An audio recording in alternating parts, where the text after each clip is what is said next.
160 names on it. All of those whose names that are carved on that wall are dead. For what? Freedom?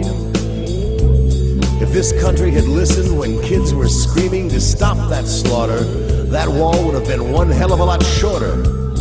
Yet we as a nation still wage wars of choice. Wars encouraged by plutocrats who never have to fight them. Peace is never discussed. Peace has somehow become a pejorative. Peace is no pejorative. Peace is essential to the survival of the human race.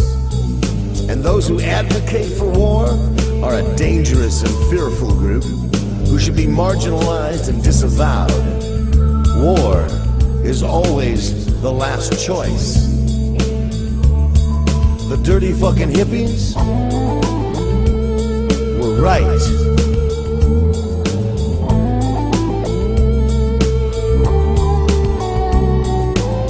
Now the oceans have been rising. The polar ice is melting at alarming rates. The climate is changing in irreversible ways. Our survival as a species on this planet is on a precipice. The science on this is clear. Humans are now in trouble. Because of our reckless stewardship of what we dominate, we have polluted this fragile jewel that hangs in space, our only home. The food we buy is contaminated. The toys we give our children as presents for Christmas are tainted with poison. The water we drink is rife with carcinogens. The fish in our seas, lakes, and rivers are so full of mercury that it's only recommended that we eat them once per week. We have now come face to face with our own extinction. I hate to say we told you so, but the dirty fucking hippies were right.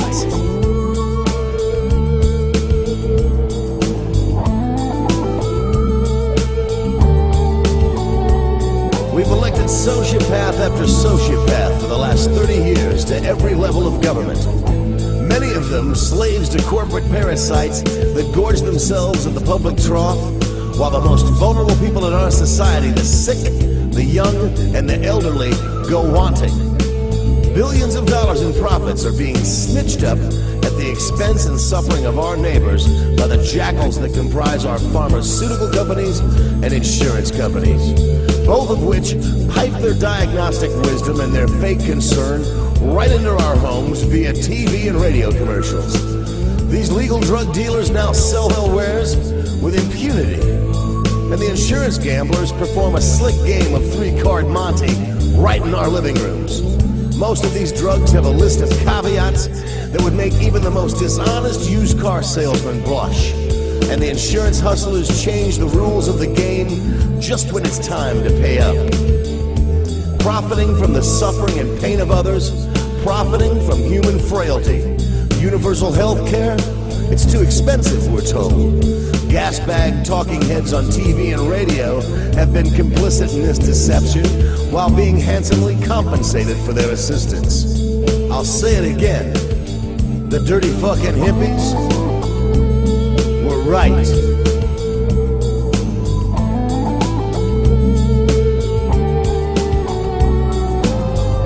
Discount stores descend upon small towns in America like alien ships filled with cheap products bought at low prices from countries that pay their workers slave wages.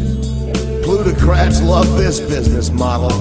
Mom and pop shops can't compete with prices set by these huge corporate parasites.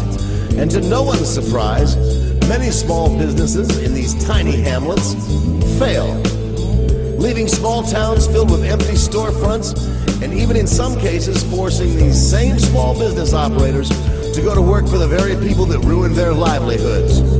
Small-town America is subsequently decimated by this invasion, often helpless in stopping it.